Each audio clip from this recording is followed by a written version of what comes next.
امرؤ القیس جو جناب خدیجہ کا 3rd یا 4th کزن بنتا، یہ یمن میں رہ گئے اور زمانہ گزرتا چلا گیا یہاں تک کہ اس کے یہاں 3 بیٹیاں ہو گئی۔ کوئی بات نہیں، پیغمبر نے تو بشارت دی ہے بیٹیوں کی پرورش کرنے والا۔ بیٹیاں کتنی اچھی ہوتی ہیں، جن کے پاس بیٹیاں ہیں ان کو معلوم۔ لیکن ہوا یہ کہ جب اس کی ایک بیٹی بڑی ہوئی شادی کے قابل، بلکہ 2، تو اس کی بیوی کا انتقال ہو گیا۔ اس کا نام ہے امرؤ القیس۔ یہ نام عرب کے ایک بہت مشہور شاعر کا بھی ہے، لیکن وہ الگ، یہ الگ۔ اردو میں بہت سے لوگوں کا نام اقبال ہے، one of the greatest poet in Urdu Iqbal, لیکن ہر اقبال وہ شاعر نہیں۔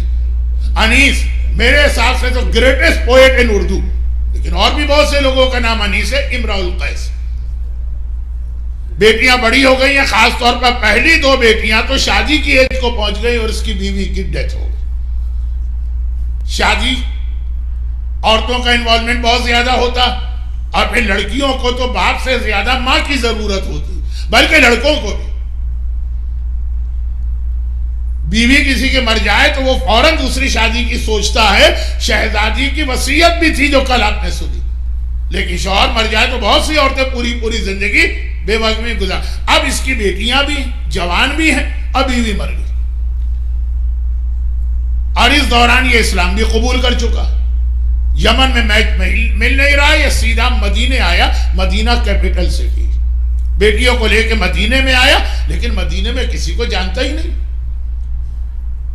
صرف اس لیے لے کے آ گیا جیسے میں بہت سے لوگوں کو جانتا ہوں جو انڈیا اور پاکستان کے یہاں سیٹل ہے۔ جب بچے شادی کے قابل ہوتے وہ انڈیا اور پاکستان میں جا کے رشتہ ڈھونڈتے ہیں، لیکن اگر ان کی وہاں فیملی یا فرینڈ سرکل ہو تو مسئلہ نہیں ہوتا، کوئی بھی نہ ہو۔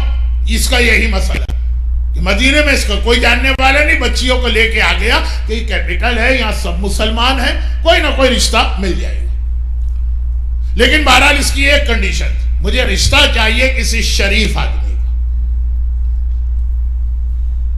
ویسے تو بہت سارے غلط سلط تو یمن میں بھی تھے، اب پتہ نہیں کہ شریف کے لیے میں کون سا لفظ استعمال کروں کہ آپ حضرات سمجھ جائیں۔ آپ بہت ہی خاموش بیٹھے ہوئے ہیں تو پتہ نہیں آپ یہ سمجھے کہ نہیں سمجھے، بس شرافت ہونی چاہیے، پیسہ دولت اتنا بڑا مسئلہ نہیں۔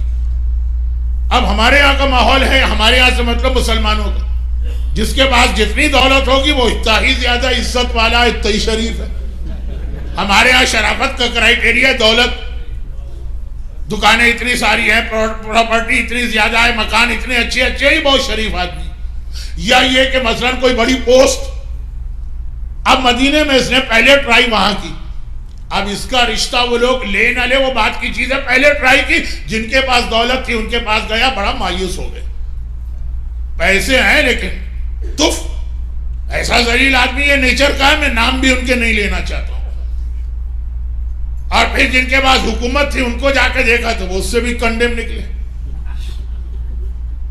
اب بہت پریشان ہے کہ میں اتنا لمبا، مدینے سے یمن اس زمانے میں بہت دور ہے، اتنا لمبا ٹریول کر کے آیا ہوں، بیٹیاں میرے ساتھ ہیں، کوئی عورت نہیں ہے فیملی میں، کتنے دن اس طرح گزارا کروں گا۔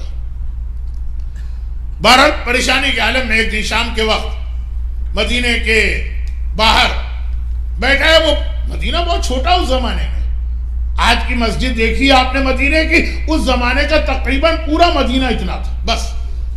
تب یہ ہے کہ شام کا وقت ہوتا ہے تو ایسے علاقوں میں لوگ ذرا سا شہر کے باہر جا کے تھوڑا سا پلیجنٹ بریز وغیرہ چل رہی ہے، وہاں بیٹھا۔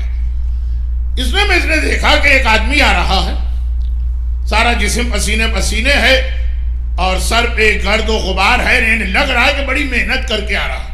یہودی کے ایک باغ سے نکل کے آ رہا، جیسے ہی اس کو لوگوں نے آتا دیکھا، یہ آؤٹ سائڈ مدینہ، یہاں کوئی زیادہ آبادی نہیں، چھوٹے چھوٹے بچے دوڑتے ہوئے آتے ہیں، اور یہ شخص لوگوں کی نگاہیں بچا، اس بچے کو 1 درہم، اس بچے کو 1 درہم، اس بچے کو 1 درہم، یہاں تک کہ شہر شروع ہو گیا، اس کے دونوں ہاتھ خالی ہو گئے۔ اس نے کسی سے پوچھا یہ بچے کون ہیں؟ کہا یہ مدینے کے یتیم بچے ہیں جن کے باپ مارے گئے ہیں اور کوئی ان کو سپورٹ کرنے والا نہیں ہے، اس کو بھی نہیں پتا۔ اس آدمی نے اس طرح سے دیا کہ کسی نے نہیں دیکھا۔ امرؤ القیس کو کہ باہر سے آنے والا آؤٹ سائڈر ہے، بہت مانیٹر کر رہا تھا۔ اگلے دن پھر وہ وہیں آ کے بیٹھ گیا، پھر دیکھا کہ سارا دن محنت کر کے آ رہا. آپ تو جو امام کا حق ہے خمس اسی میں سے کسی کو واپس کرتے ہیں اور چاہتے ہیں کہ وہ آپ کا احسان بھی مانے. وہ آیتیں جو میں نے شروع میں تلاوت کی وَلَا يَغُزُ عَلَى طَعَامِ الْمِسْكِينِ، عربی جاننے والے سمجھ رہے ہیں میری بات. وہاں طعام المسکین ہے، اطعام المسکین نہیں. کریکٹ عربی ہے اطعام المسکین. میں قرآن کو ٹھیک کرنے نہیں جا رہا ہوں، ایک میسج ہے جو انشاءاللہ 2 دن بعد شروع ہوگا، جو میں نے کہا کہ پینڈنگ میسیجز مکمل ہوں گے. کسی اور کے مال سے کسی اور کی مدد کرنا یہ بھی ایک ثواب ہے، لیکن اپنے مال سے پورا دن محنت کر کے آتا. خیبر کے حوالے سے آپ نے ایک حدیث تو بہت سنی. خیبر کا مال غنیمت لے کے جب لوگ آئے تھے تو پورے مدینے میں عید تھی، ہر گھر میں اچھے کھانے بنائے گئے تھے. پہلی بار بچوں نے، مدینے کے بچوں نے کھلونے خریدے تھے یا ان کے والدین لے کر آئے تھے، اچھے کپڑے پہنے تھے. لیکن اس رات جب پورے مدینے میں جشن اور سیلیبریشن تھا، ایک گھر تھا کہ جہاں اس رات کو بھی فاقہ تھا اور اس رات کو بھی بچے پرانے کپڑے پہنے ہوئے تھے، اور وہ تھا فاطمہ زہرا کا گھر. جب فاطمہ کو اطلاع ملی کہ خیبر کے مجاہدین، خیبر 100 کلومیٹر دور، 70 مائل یا 60 مائل، خیبر کے مجاہدین آ رہے ہیں پورے مدینے میں، عورتوں کو پتہ چل گیا. مدینہ چھوٹا سا، شاید جتنا آپ کا سینٹر ہے پورا اور سامنے والا پارکنگ لاٹ ملا لے، اس زمانے کا مدینہ اتنا پتہ چل گیا. ہر گھر کی عورتیں دروازے پہ آ رہی ہیں، اپنے شوہروں کا استقبال کر رہے ہیں. شوہر بھی خالی ہاتھ نہیں آ رہے، لدے پھندے آ رہے ہیں. شہزادی کونین بھی اپنے حجرے کے دروازے پر. جیسے ہی مولا حجرے میں داخل، شہزادی کا پہلا سوال تھا کہ یا ابوالحسن، آپ اپنے گھر اور اپنی اولاد کے لیے کیا لے کے آئے خیبر سے؟ حصہ برابر سے ملا تھا. جعفر طیار کو پیغمبر نے حصہ نہیں دیا تھا، لیکن علی کو تو برابر کا حصہ ملا. سلونی، کائنات کے ہر سوال کا جواب دینے والا، اپنی بیوی کے اس سوال کا جواب نہ دے سکا. سر جھکا کے کہا جب میں خیبر سے واپس مدینہ انٹر ہو رہا تھا، قبا کی بستی پر مجھے وہ مسلمان بچے نظر آئے جن کے باپ بدر و احد و خندق میں جہاد کرتے ہوئے شہید ہو چکے ہیں. وہ بڑی حسرت سے دیکھ رہے ہیں کہ یہ جو مجاہدین آ رہے ہیں اپنے بچوں کے لیے کیا کچھ لے کے آ رہے ہیں. میں نے اپنا سارا حصہ ان کو دے دیا. اور فاطمہ شکر کے سجدے میں گر گئی. پروردگارہ تیرا شکر ہے، میں یہی ڈر رہی تھی کہ کہیں یہ دولت دنیا کراس کر کے میرے حجرے میں داخل نہ ہو جائے. یہ تو اہل بیت کا طریقہ. چنانچہ مولا کا ساری زندگی یہ طریقہ رہا ہے، پورا دن محنت کرتے ہیں، محنت کی کمائی. اور شام کو ایک بار 3 دن 4 دن اس نے دیکھا، بے اختیار اس نے کہا میں ملینر کے پاس بھی ہو کے آیا ہوں، میں حکمرانوں کے پاس بھی ہو کے آیا ہوں، میں نام نہیں لے رہا ہوں، میں فلا بڑے آدمیوں کے پاس ہو کے آیا ہوں. دولت تھی، عہدہ تھا، سب کچھ تھا، شرافت نہیں. ما اشرف ھذا الفتح، یہ نوجوان کتنا شریف ہے. صیغہ تعجب. اور ذرا یہاں پہ میرے ساتھ تھوڑی دیر کے لیے عربی سیکھ لی. ما اشرف ھذا الفتح، یہ نوجوان کتنا شریف ہے، پورا دن محنت کرتا ہے، شام کو جو لاتا کسی کو بتائے بغیر ان یتیموں میں تقسیم کر دیتا. فتح، لفظ فتح آیا. عربی زبان میں نوجوان کے لیے ایک اور لفظ ہے شباب. الحسن والحسین و سیدہ شباب اہل الجنہ. حسن و حسین جوانان جنت کے سردار ہیں. اصل لفظ شباب ہے جوان کے لیے. اس نے یہ لفظ استعمال نہیں کیا، اس نے لفظ فتح استعمال کیا. میں نے جو تھوڑا بہت غور کیا، دونوں کا مطلب ہے نوجوان، مگر ایک فرق. عام نوجوان کو کہتے ہیں شباب، فتح کس کو کہتے ہیں؟ سورہ انبیاء حضرت ابراہیم کا تذکرہ. فَجَعَلَهُمْ جُزَازًا إِلَّا كَبِيرًا، ابراہیم نے تمام بتوں کو ٹکڑے ٹکڑے کر دیا، صرف بڑے بت کو چھوڑ دیا. اور جب قوم نے یہ حالت دیکھی کہ ہمارے بت توڑ دیے گئے، قَالَ مَنْ فَعَلَ هَذَا بِآلِهَتِنَا، ارے ہمارے خداؤں کے ساتھ یہ کس نے کیا کہ ان کے ٹکڑے ٹکڑے کر دیے؟ تو قالو، قوم نے جواب دیا. کیا جواب دیا؟ قالو، قوم نے جواب دیا الفتح، سمینا فتن، ہم نے ایک نوجوان کو سنا، یذکرہم، وہ ان بتوں کو برا کہتا رہتا ہو، برا کہتا انہو کان ابراہیم، وہ ابراہیم جوان. قوم لفظ شباب استعمال نہیں کر رہی ہے، قوم کہہ رہی ہے فتح، ایک ایسا جوان ہے ابراہیم جو بتوں کو برا کہتا.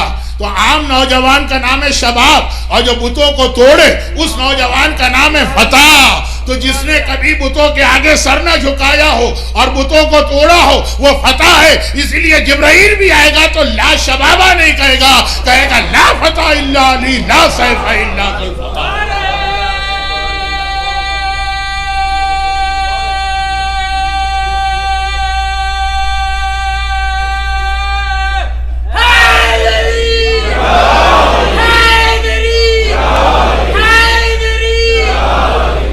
سمینا فتن, ایک فتح کے بارے میں ہم نے سنا ہے جو بتوں کو برا کہتا ہے اسی نے بت توڑے ہوں گے.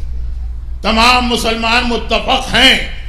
اب آج کل کچھ دشمنان اہل بیت ہر حدیث میں گڑبڑ کرتے ہیں, وہ 2 دفعہ میں عرض کر چکا ہوں. تمام مسلمان متفق ہیں کہ پیغمبر کے 1,20,000 120,000 صحابی ہیں. جب ان کا نام لیا جائے گا تو کہو گے رضی اللہ تعالی عنہ, اللہ ان سے راضی. لیکن جب ان میں سے 120,000 میں علی کا نام لوگے تو کہو کہ کرم اللہ وجہہ, اللہ پیشانی کو بلند کرے. فخر الدین رازی کہتے ہیں وجہ کیا ہے؟ 120,000 1,24,000 ایک طرف, علی ایک طرف, اس لیے کہ علی کرم اللہ وجہہ اس لیے کہہ رہا ہے کہ باقی ہر ایک کی پیشانی کبھی نہ کبھی بتوں کے سامنے جھکی ہے, اور علی واحد صحابی رسول ہے کہ زندگی میں کبھی کسی بت کے سامنے پیشانی کو نہیں جھکایا. کرم اللہ وجہہ. کہا کہ معاشرف حاضر فتح کتنا شریف ہے یہ نوجوان. خود سے آگے بڑھ کے گئے اور کہا کہ اپنا تعارف کرائیے. مولانا نے تعارف کرایا اور تو کہا تو اچھا آپ ہیں علی, آپ کا تو بہت تذکرہ سنا ہے کہ آپ مشکل کشا ہیں, میری مشکل کشائی فرمائی. کہا تیرا پرابلم کیا؟ پہلے تو اپنا انٹروڈکشن کرایا, جناب خدیجہ طاہرہ کس طرح میری کزن بنتی ہے. کہا میری 3 بیٹیاں, میری بیوی کا انتقال ہو چکا, میں پریشان ہوں. اول تو اپنی بیٹیوں کی دیکھ بھال اور پھر ان کی شادیاں. بڑی 2 تو شادی کے قابل. مولانا نے کہا تمہارا مسئلہ میں حل کرتا ہوں, یہ بتاؤ کہ اگر میں اپنے خاندان میں ان بچیوں کی شادی کروں, اس کو تو یقین ہی نہیں آ رہا. جیسے کل ام البنین کے حوالے سے آپ نے سنا نا, وہاں ام البنین کی ماں کو یقین نہیں آ رہا تھا, یہاں ان بچیوں کے باپ کو یقین نہیں آ رہا. کہا یا ابوالحسن کیا میں صحیح سن رہا ہوں؟ آپ اپنے پاک و پاکیزہ یطہرکم تطہیرا خاندان کے سے میرے خاندان کا رشتہ جوڑیں گے؟ کہا کہ ہاں. تم راضی ہو؟ تو خوشی کے ساتھ سر کے بل راضی تھا. بچیوں سے بھی پوچھا گیا. سب سے بڑی بیٹی کا نام ماہیہ تھا. مولا نے اس کی ایج کو دیکھتے ہوئے خود اس سے شادی کی. اور دوسری بچی کا نام, اچھا عرب میں ایک طریقہ یہ ہے کہ ایک لڑکی کے کئی نام رکھے جاتے ہیں. رملہ بھی ہے, نجمہ بھی ہے, ام فروا بھی ہے, اور سلمہ بھی. زیادہ مشہور سلمہ ہے اس میں, ام فروا تو کنیت. جو دوسری بیٹی تھی یہ بھی شادی کے قابل تھی, البتہ بڑی بہن سے چھوٹی تھی. کہا کہ اس کو میں اپنے بیٹے حسن کے لیے منتخب کرتا ہوں. اور اسی وقت کی 2 نکاح ہو گئے. چھوٹی بہت چھوٹی تھی سلامہ, وہ تقریباً 12 سال بعد یا 16 سال بعد شادی کے قابل ہوئی اور وہ رباب کہلائی. تو جناب علی اصغر کے مصائب میں تقریباً تاریخ آ گئی ہے, صرف یہاں سے جناب رباب کا ذکر آگے بڑھے گا.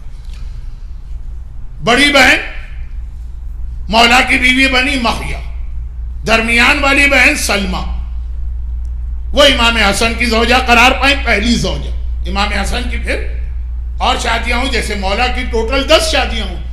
3 کا بیان کل آپ نے سنا, بلکہ 4 کا, اور آج یہ 5ویں ماہیہ.